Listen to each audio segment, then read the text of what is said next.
Just like everybody expected, Indiana and Oklahoma City in the NBA Finals. We're going to cross it over and break it down like Locked On can today with Tony East of Locked On Pacers and Rylan Stiles of Locked On Thunder on an NBA Finals preview.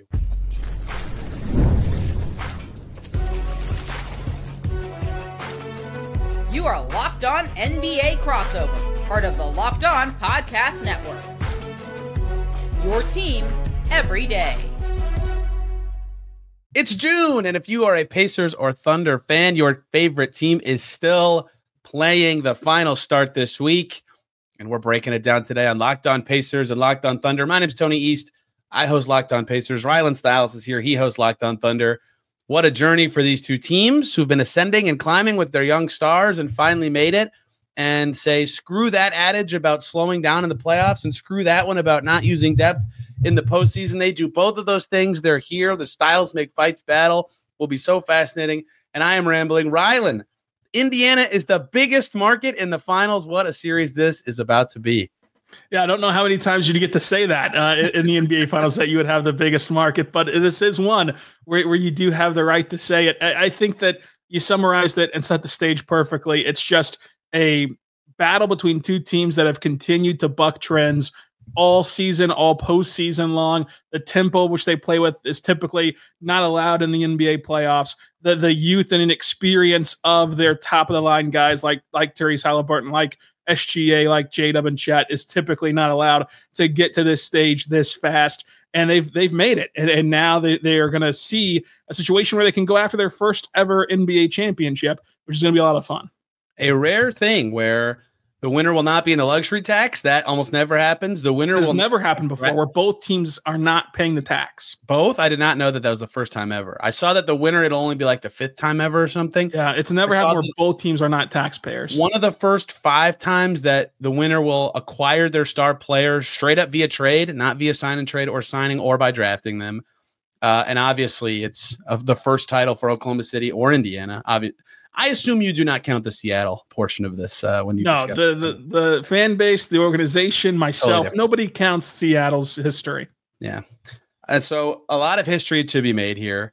It's going to be exciting. Most people know who these teams are because they've ran through 3 rounds of the playoffs. But it's our job to set the scene of this series, and I think this is the best place to start. You go first here, Rylan. What makes the Thunder so good? How'd they get here?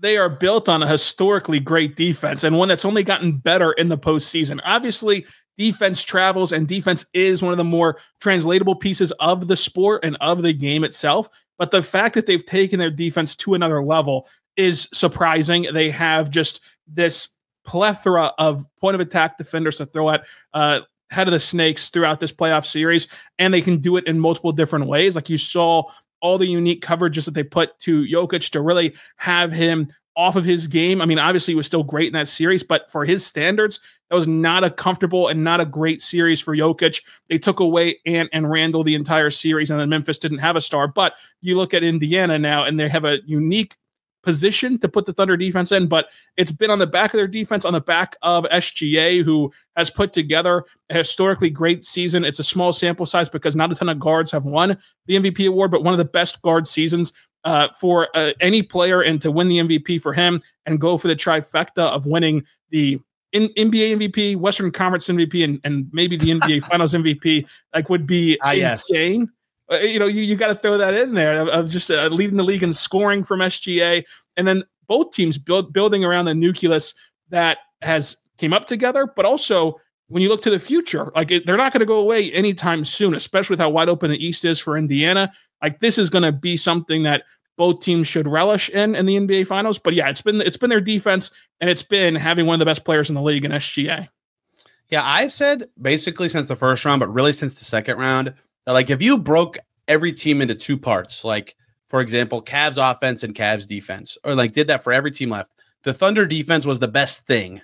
And it probably was honestly the second the playoffs started, but like I started saying it when the second round started in the field, right? And it's just a lot of the take a defense relative to the rest of the league average stuff says like it's the best defense ever, right? And it's that level of good. They have endless bodies who are talented to throw at people. Nikola Jokic was like dang, this is really tough. This Alex Caruso guy's on me, and I can't really get rolling. It's just so good. You said something there that's not related to what we're talking about, but I have to address this now. You've probably already seen a bunch of think pieces like, how are these teams built? Can this team copy what the Thunder did? Can that team copy what the Pacers did? And I think you'd agree with me that, while yes, there are transactions that teams could try to emulate, the big answer is just that these two teams have been really good at player development. And like, that is hard. That is hard. You can't just copy player development to different locations. And everybody says, oh, they bought low on Aaron Nesmith. They identified Isaiah Joe on the waiver wire. And like, yeah, they did. But like, that's not what it is. If every team could just buy low on good players who happen to be available, they would. You don't know that. You have to make them a good player on your team. It's already driving me crazy about the Pacers, and I'm sure it's making you feel the same way about the Thunder. Isaiah Joe wasn't that good. That's why he got cut. But the Thunder made him good. And that applies to many of these guys on both teams. Yeah, I think that you're totally right. I think that the one thing you can take if you're other teams is utilizing your roster spots that way, is fostering and getting coaches in there, getting a structure in place for your organization that you can develop talent, because it's only half the battle to get the names. You have to turn them into household names and good players and be willing to let them grow. I mean, neither team gets here if they just cut off their nose to spite their face and only play the top 5 guys on their roster. They got here by exploring their roster, by finding ways to maximize its roster, and then it paid off in the postseason. And I think that you will see that the copycat trend of this finals being, hey, let's stop just giving away roster spots to guys. Let's stop just with the 20th pick going for an 18-year-old that's not very good and probably won't be very good. Let's try to get actual good players in. Let's try to utilize every single roster spot. And let's take the regular season, which is what the Thunder did despite winning 68 games, to figure out how we can utilize 1 through 15 on this roster, 1 through 18 with the two-way guys. Like, being able to foster that development is a big deal, and that is something that teams should try to do. It's very hard. It's very hard to do, but when you look at it, they would. Exactly. If everything can do it, they would do it. But now you have to figure out how are they developing their guys, and how can you try to implement that development. And I think that one of the ways to do it is by playing them, just simply playing these guys. Like, Isaiah Joe didn't get to play in Philadelphia a whole heck of a lot, and they'd love to have Isaiah Joe right now. Whenever they previously cut him, and the Thunder brought in Vance Rossman, who was with the Sixers, and he got in Isaiah Joe, and then they developed him, and it took off. But without the Thunder throwing him into a quote unquote meaningless game in the regular season against Dallas, where he just goes off, none of this happens. And so I think that what you're seeing with these two teams is, in the NBA now, you can't just have a good 5 guys. Like, the Thunder do not get here unless they were willing to play J. Will from the Arkansas backup big man against Nikola Jokic. Like, the decision to play him against Jokic and have him have success, you don't get that if you're stubborn and only playing 8 guys and heading into a series with like, hey, these are my 7. No matter what happens, I'm playing these 7. Kenrich Williams didn't play a single meaningful playoff minute into the Western Conference Finals, and he turns around game 1 by shutting down Julius Randle, and the rest is history. Like, you've got to be willing to do that stuff if you're other NBA organizations, and they have to get the coaches in there and the staffs in there that will be willing to do it. And I think that, Tony, both of us cover the G League teams. How many times did you go see a Mad Ants game or an OKC Blue game where they are utilizing every single minute, every single G League assignment, and they're really focused on development? And they have guys who are willing to do it. And yeah, like Tony Bradley just played in the conference finals for the Pacers. Like, you got to be Thunder legend, Tony Bradley, I believe. Thunder legend. Yeah, you got to be able to stretch out your team and develop these guys, make them work for you. And these franchises have been just absolutely fantastic at that. And that's going to be the emulatable part. I just totally detached from what we were talking about. What makes the Pacers good, because this is funny. Everybody's talked about that these teams are similar-ish stylistically. I don't think that's totally fair, because the thing that makes the Pacers good is very obvious. It's that they play an offensive style that is so tough to guard. And it's it's not fair to just say, like, they play an offensive style that's elite. Like, the thing that makes it specifically good is you can't really prep for it as a team. Donovan Mitchell was all over this in the second round. They play fast, so do the Thunder. But the difference is they play what they call random. I don't think to them it's random, but to us it's random, and to their opponents it's random. It's a lot of concepts instead of actions. They don't like to call plays unless they have to. You look at Rick Carlisle, he's never holding up a symbol. Not never, but he's very rarely holding up a symbol trying to call a play. He's doing this. He's moving his arm in circles, saying speed up, speed up, speed up. They want to play fast and go boom, boom, boom, you. And eventually, in the course of moving the ball a million times, doing all these handoffs, having a fulcrum in the middle of the court, they're going to generate a good shot. Or they're going to make you really work to not have them generate a good shot. And by the end of the game, you're exhausted, right? And that's what Donovan Mitchell said, is there's this wear down effect and you can't prep for that speed in practice. You can talk about it, you can watch film of it, but you cannot physically do it as an opposing team. Out to the Thunder are potentially the most well-equipped team to do it, but you can't actually do it. And that's why these games happen. Teams are like, what are we doing? How does this work? Even OKC was down however much in Indy when the Pacers were rolling in December, and then the fourth quarter torture chamber showed up and they won the game. But like, it's hard to play the Pacers because of that offense. And that's why I'm so excited for the series. It's that kind of offense and that kind of team that is fourth in the NBA in effective field goal percentage, generates and makes good shots, versus a defense that's like, yeah, we're going to try to cut off everything because we're good enough to do it. It's going to be very fun. Yeah, and I think that it is going to be a fantastic finals from a chess match standpoint. Of you look at Indiana, and they have great improvisation skills. It's controlled chaos offensively.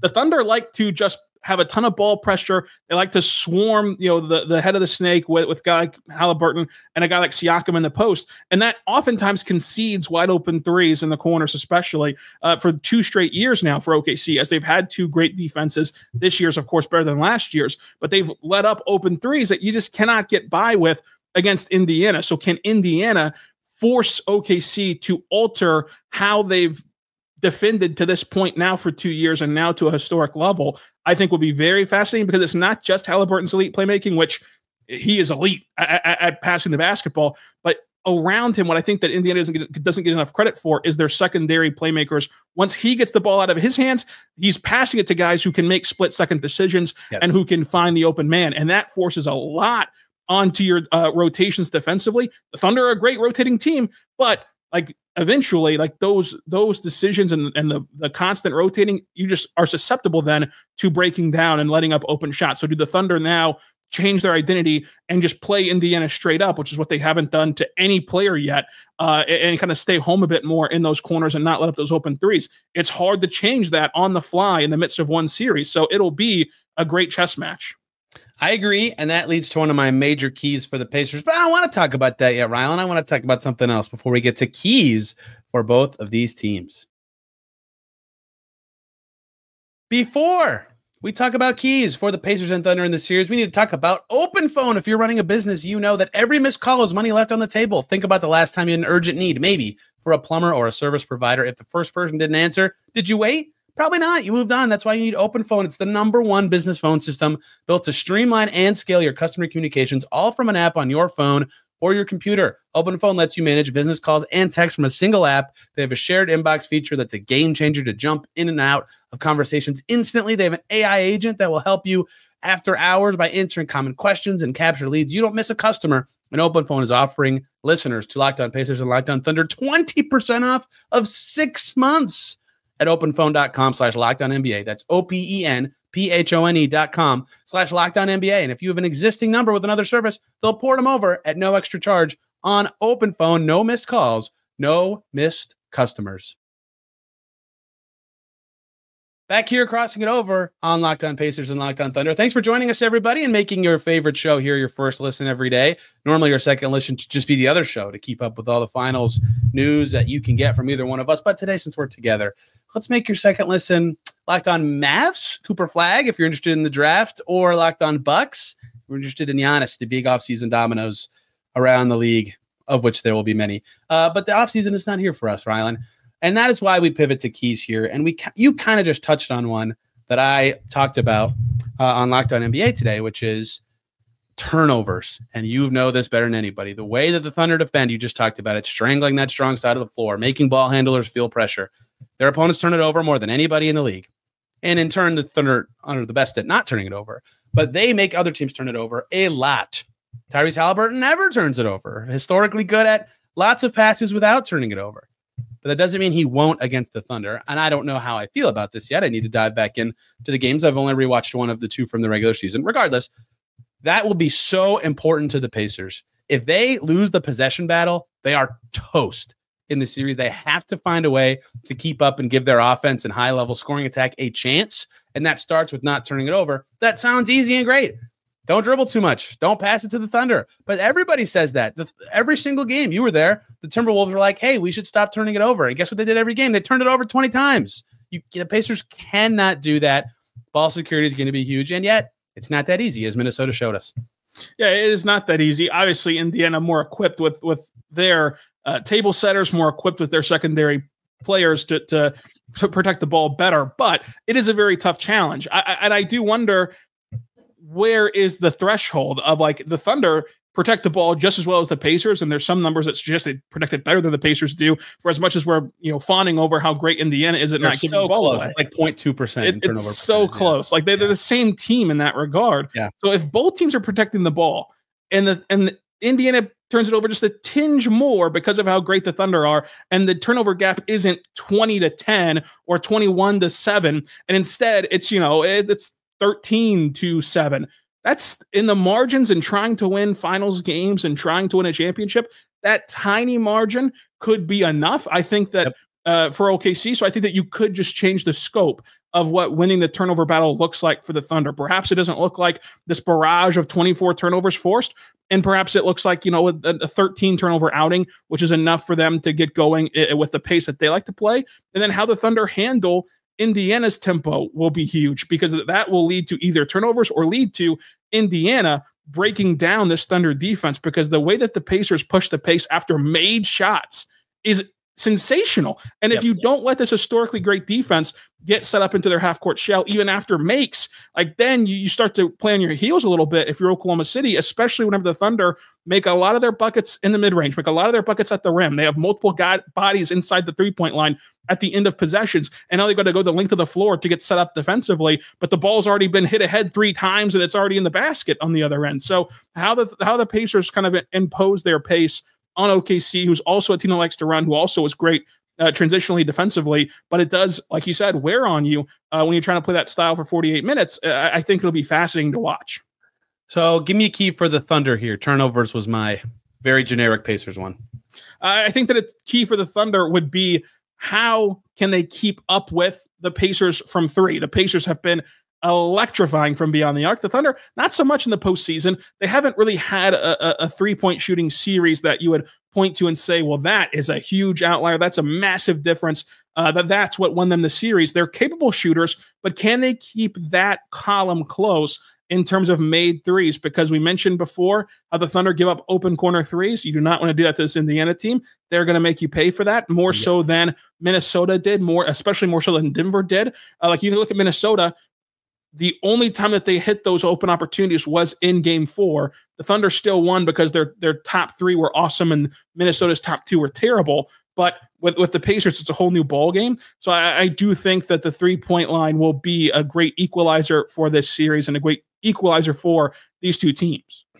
Lou Dort's going to get a bunch of open ones. Andrew Nembhard's going to have a bunch of open ones. Myles Turner to get, that can swing series. Pacers are still over 40% for the whole playoffs. That's crazy.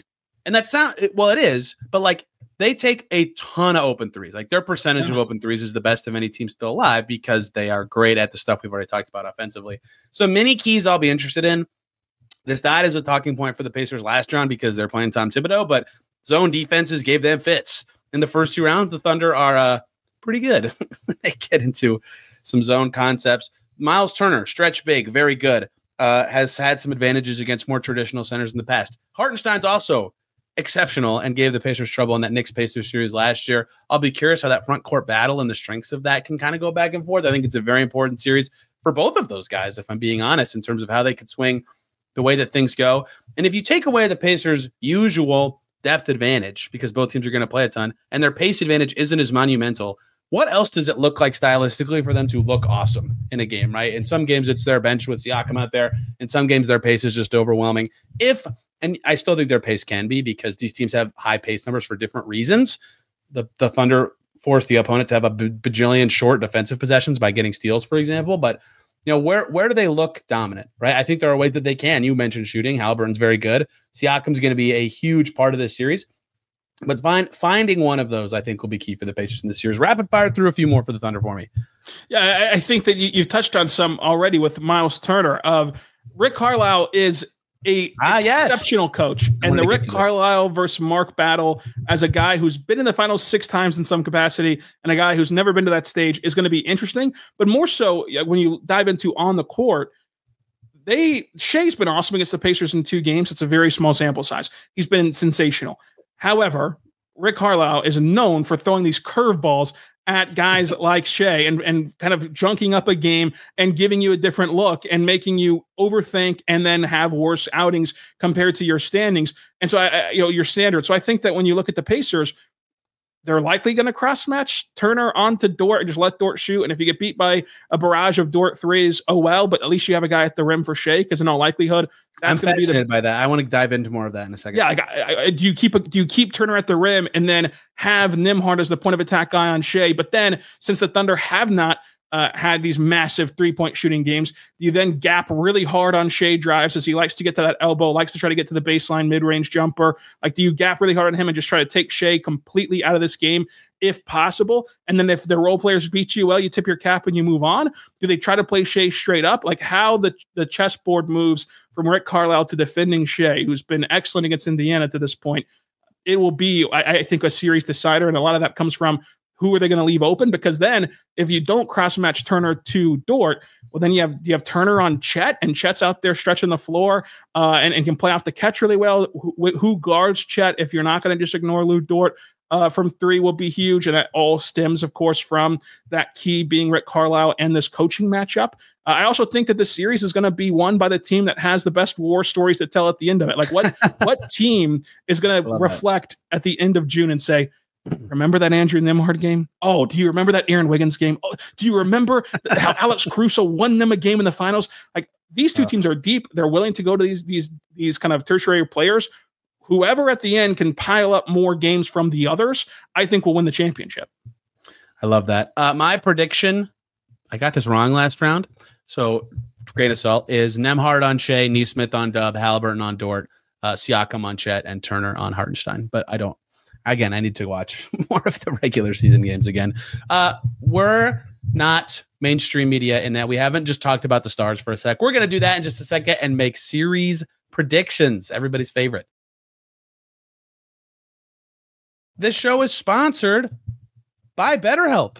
Let's talk about something that doesn't get talked about enough. Men's mental health. There's this pressure to always keep it together, to perform, provide, and never show weakness. But the truth is, real strength comes from opening up and taking care of your mental well-being. Every year, 6 million men in the U.S. experience depression, and many go undiagnosed, but talking to someone, a friend, a loved one, or a therapist can make a huge difference. And therapy isn't just for crisis moments. It can be great for learning to set boundaries, build healthy coping tools, and be the best version of yourself. BetterHelp can connect you with 35,000 licensed professionals. You can connect from anywhere, switch at any time, fit sessions into your schedule, and they will understand you. As the largest online therapy provider in the world, BetterHelp can provide access to mental health professionals with a wide and diverse variety of experience. Talk it out with BetterHelp.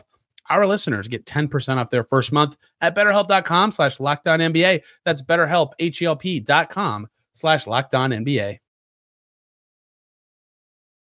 Back here on Locked On Pacers and Locked On Thunder. Thanks for rocking with us today. The finals start on Thursday. And boy, oh boy, is this going to be a long series. Rick Carlisle last round, the rapid fire conference finals said it's day 1 of 13. I think this series is going to be close to 20 days if it goes all 7.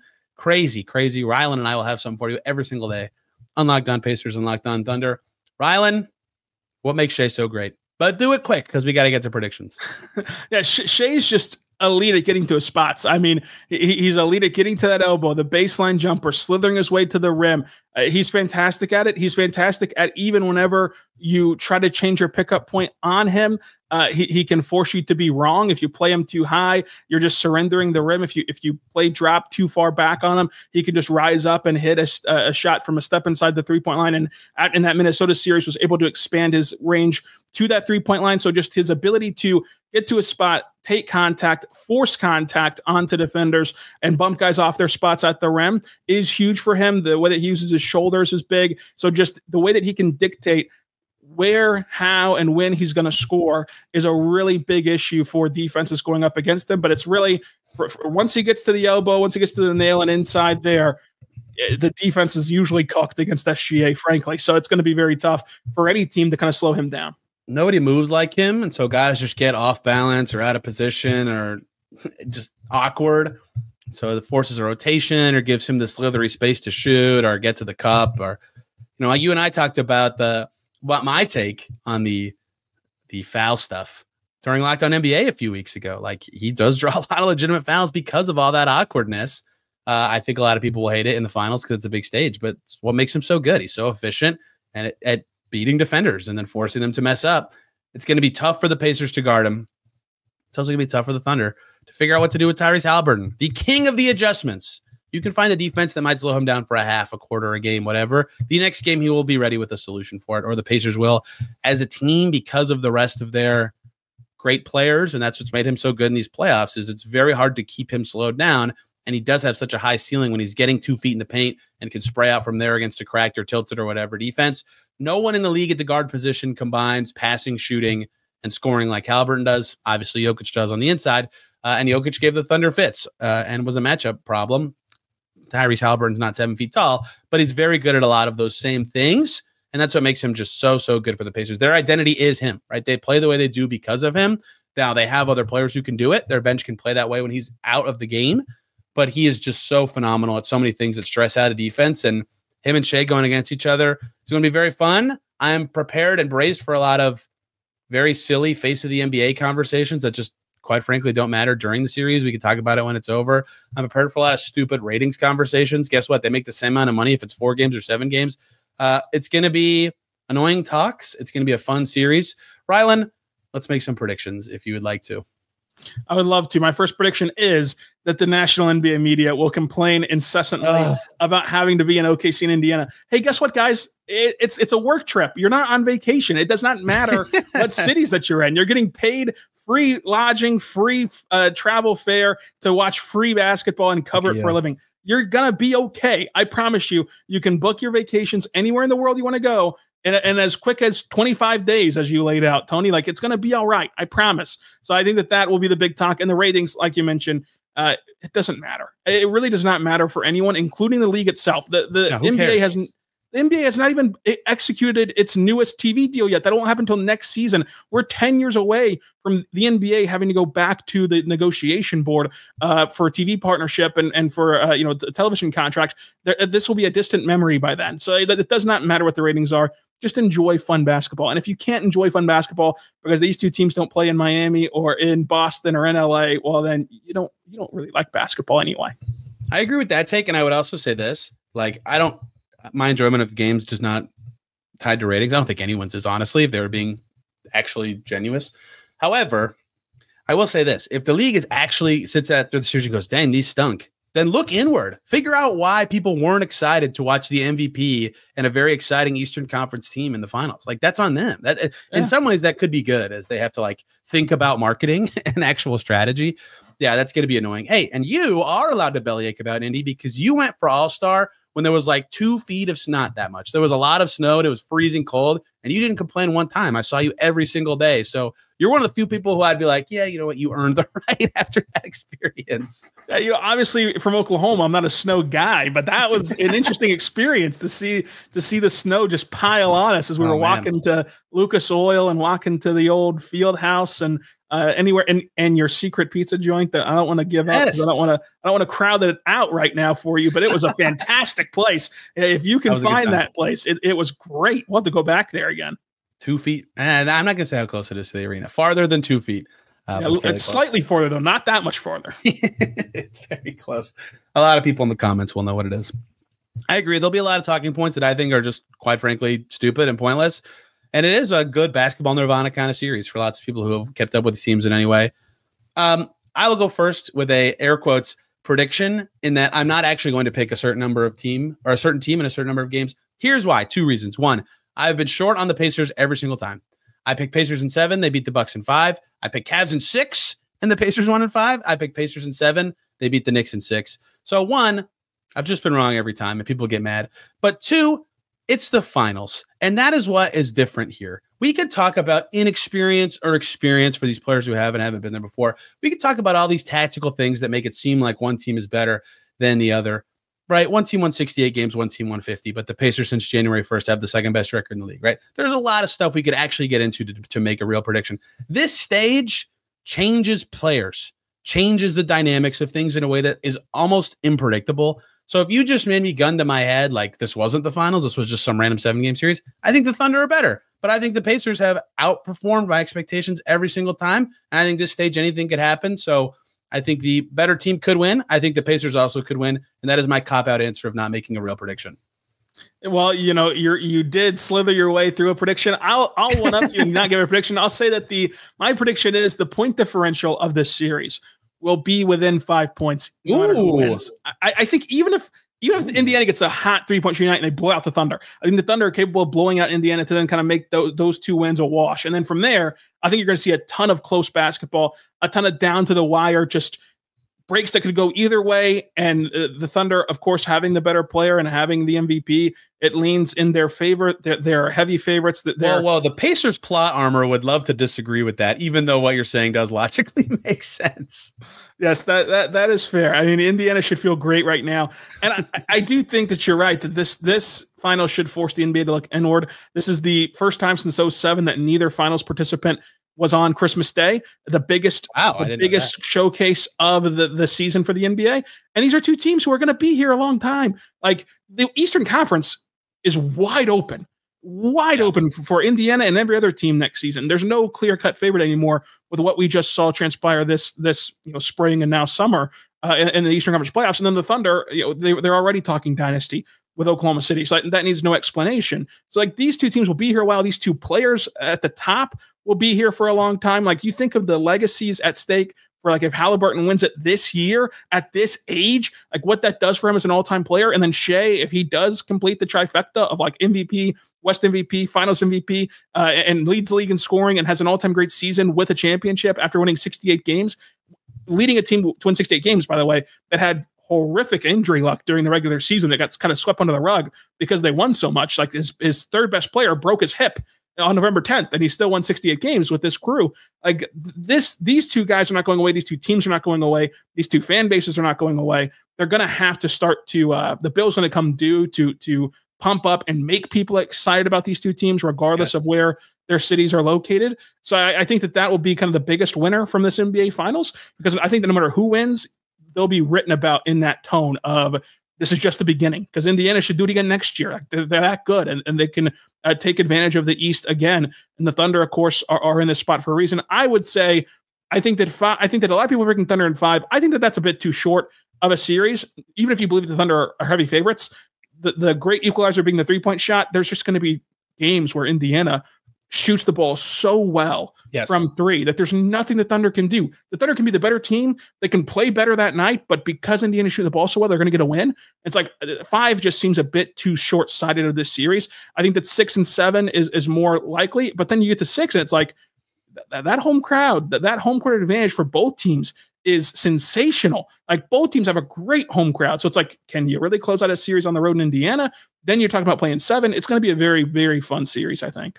My new loudest game I've attended in Gamebridge just happened for Game 6. It used to be the in-season tournament 2023 game against the Celtics. I'm sure Boomtown's been rocking during this playoff run, which you can speak to. Ear-ringing. Yeah. So you're going to get the experience at firsthand. I can't wait. Yeah, it'll be awesome to see how these fans respond to their franchise making it to this stage. And I don't know how I wasn't old enough to understand what the Pacers versus Shaq and Kobe felt like in 2000. But honestly, I think both teams and franchises could tell you that this is the best chance they feel like they've had to win a championship ever. They're not playing the Heatles on OKC side. They're not playing Shaq and Kobe on the Pacers side. It's going to be a blast. Rylan, where can Locked On Pacers listeners find you? And of course, if they're listening to this, Locked On Thunder is on the same platform. Yeah, Locked On Thunder podcast. Anywhere you podcast from at Rylan_Stiles on social media and Twitter, and Thunder on SI for written content of this series. Can't wait. We will both be at every game, so you can expect lots of up close takes on the series. Thunder people, I'm at Tony Arias, where you can hear me babble incoherently about nonsense and look up. Are the Pacers the first team that went to Paris and made the finals on the same season? Because that totally matters. The answer is yes. We'll both be back tomorrow talking more about the finals, about the series. Media day ahead of the series is coming up, and then game 1 Thursday. Thank you all so much for tuning in. We'll both see you very soon.